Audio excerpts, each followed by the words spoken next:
Selamat pagi saudara-saudaraku. Kita berjumpa kembali di hari Selasa 13 April 2021. Sebelum kita melakukan aktivitas, kita belajar firman Tuhan. Mari kita berdoa. Kami sambut berkat-Mu dan kami syukuri Tuhan, karena kehidupan ini bagaikan lintasan yang harus kami tempuh. Dan biarlah Tuhan berkenan memberkati kembali kehidupan kami. Kami membaca firman-Mu Tuhan, tolong kami untuk bisa kami mengerti dan memahaminya. Dalam nama Yesus kami bersyukur dan berdoa. Amin. Saudara-saudara, renungan pagi hari ini Selasa 13 April 2021 bertajuk Taat sampai mati. Teks bacaan diambil dari surat Filipi 2 ayat 8, terjemahan baru Lembaga Alkitab Indonesia, berbunyi demikian. Dan dalam keadaan sebagai manusia, ia telah merendahkan dirinya dan taat sampai mati, bahkan sampai mati di kayu salib.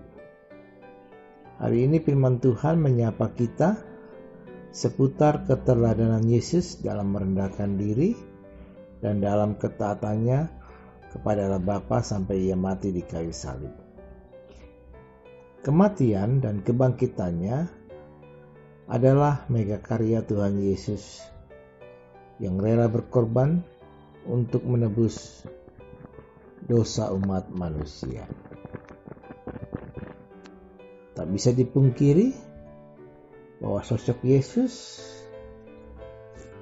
adalah sosok yang teladan sempurna dalam merendahkan diri dan taat yang luar biasa memenuhi kehendak Bapanya di surga. Yesus rela melepaskan identitas keilahiannya dan takhta kemuliaannya menggenapi rancangan Allah. Padahal sebelum Yesus menjadi manusia, Yesus telah ada, mempunyai pre-eksistensi, sewujud, sehakikat dengan Allah. Ia bercahaya dalam kekuasaan dan kemuliaan Allah. Namun ia tidak memakai kebesaran dan kemuliaannya, melainkan mengosongkan dirinya dan mengambil rupa seorang hamba dan menjadi sama dengan manusia. Dialah sosok kasih yang peduli, yang penuh berbelas kasih bagi umatnya. Ketaatan Yesus kepada Bapanya Allah sangat meninggikan dia dan mengaruniakan kepadanya nama di atas segala nama. Filipi 2 ayat 9. Saudara-saudara, kita sebagai murid Yesus diminta untuk meneladani karakter merendahkan diri atau kerendahan hati dalam ketaatan, ketundukan mengikut Yesus dengan menyangkal diri dan memikul salib. Kerendahan hati dan ketaatan ibarat sebuah mata uang koin yang dua sisi yang tak terpisahkan satu sama lain.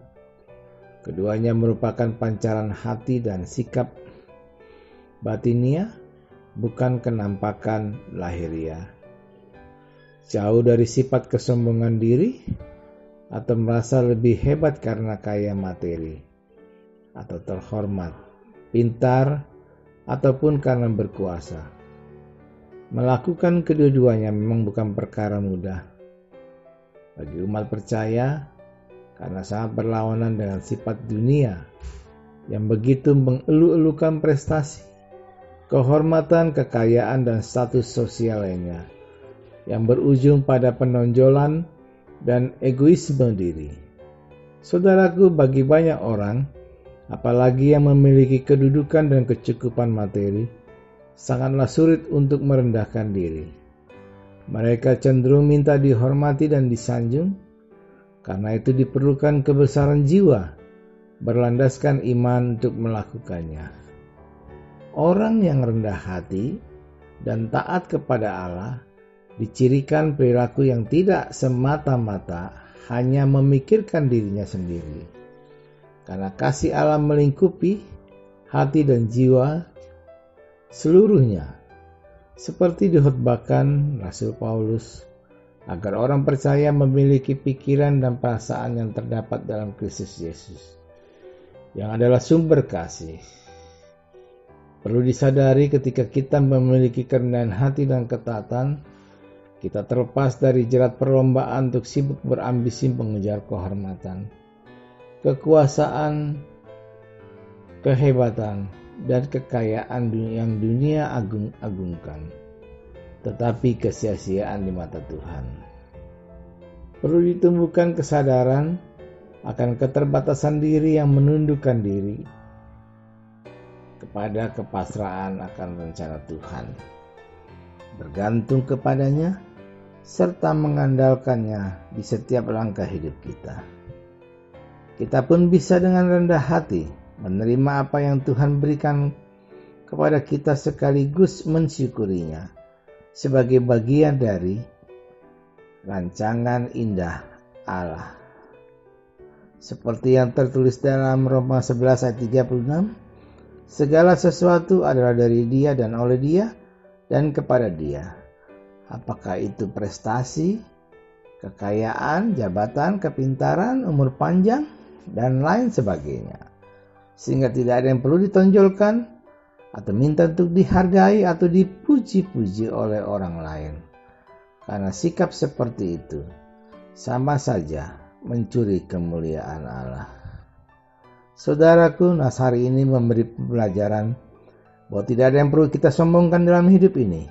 Apapun yang kita miliki, apapun kedudukan kita, siapapun kita, semuanya hanyalah titipan sementara atas kebaikan Tuhan semesta. Marilah kita menyerahkan diri dengan tulus kepada rancangan Allah yang indah pada waktunya, karena semua itu adalah semata-mata karena kebaikan Tuhan. Saudara-saudara, selamat pagi di hari Selasa ini, dan salam sehat bahagia dari meja redaksi Renungan Pagi. Amin. Kita berdoa. Kami bersyukur dan berterima kasih Tuhan, karena cinta kasih-Mu kami mau menjalani hidup hari ini. Tuntun dan bimbing kami Tuhan, agar supaya kami mampu melewati hari ini Tuhan dengan sukacita. Dalam nama Yesus kami bersyukur dan berdoa.